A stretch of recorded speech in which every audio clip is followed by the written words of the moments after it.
Assalamualaikum warahmatullahi wabarakatuh. Perkenalkan, nama saya Dinda Aprila dari Prodi D3 Keperawatan. Baik, di sini saya akan sedikit menjelaskan tentang apa itu paragraf.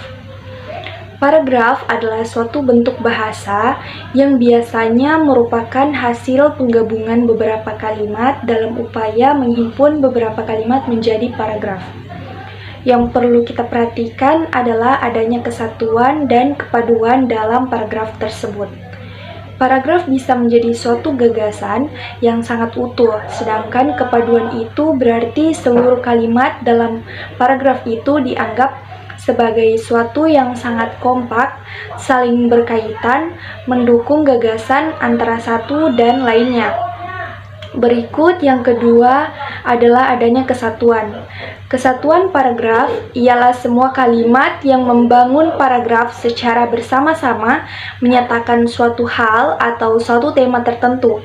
Kesatuan di sini tidak boleh diartikan bahwa paragraf itu memuat satu hal saja.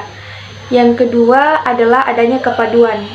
Kepaduan di sini diartikan sebagai kekompakan hubungan antara satu kalimat dengan kalimat lainnya, sehingga membentuk suatu paragraf yang sangat utuh, yang sangat padu, dan dianggap sebagai sebuah paragraf yang sangat baik.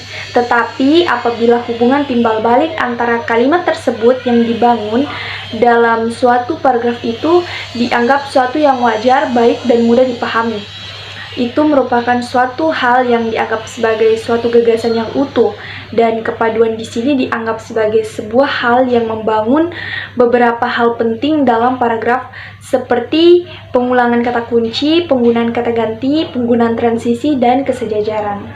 Berikutnya ketiga adanya kelengkapan.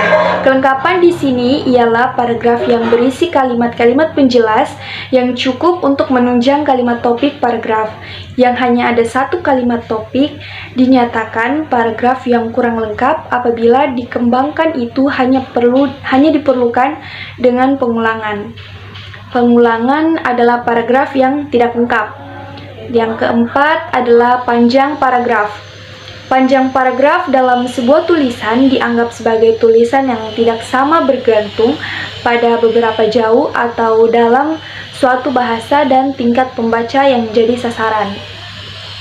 Ada 4 yang harus kita perhatikan adalah penyusunan kalimat topik, yang kedua itu penonjolan kalimat topik, dan dalam paragraf yang ketiga itu pengembangan detail-detail penjelas yang tepat, yang keempat penggunaan kata-kata transisi, frasa, dan lain-lain.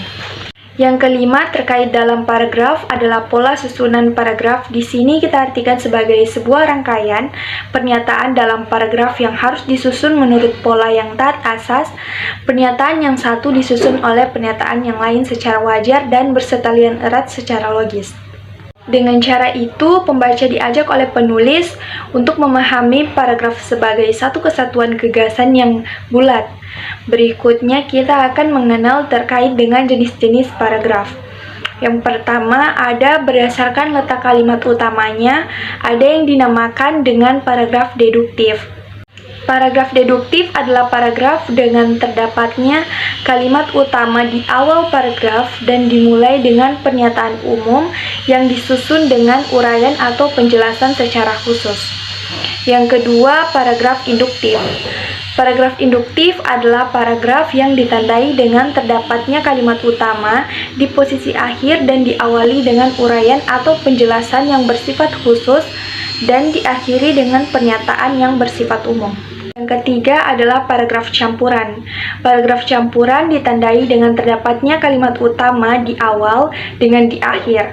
Kalimat utama yang terletak di akhir merupakan kalimat yang bersifat sebagai sebuah penegasan. Berikutnya kita akan mengenai terkait dengan paragraf berdasarkan teknik penyajian isinya. Yang pertama adanya paragraf narasi.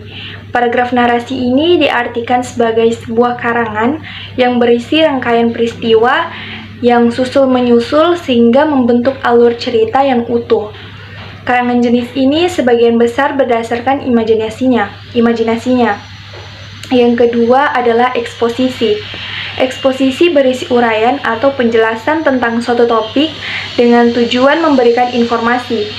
Yang ketiga, deskripsi. Deskripsi berisi gambaran mengenai suatu hal atau keadaan, sehingga kita semua sebagai pembaca seolah-olah bisa melihat, merasakan, atau mendengarkan hal tersebut. Yang keempat, argumentasi. Argumentasi bertujuan membuktikan kebenaran suatu pendapat atau kesimpulan dengan data-data dan fakta-fakta sesuai dengan konsep yang sangat jelas sebagai sebuah alasan terbuktinya. Dan yang terakhir, yang kelima, persuasi. Persuasi adalah karangan yang bertujuan mempengaruhi emosi pembaca agar berbuat sesuatu sesuai dengan keyakinan. Demikian materi yang saya sampaikan, semoga kalian semua dapat memahami dan mengaplikasikan paragraf tersebut dengan baik dan benar. Terima kasih. Wassalamualaikum warahmatullahi wabarakatuh.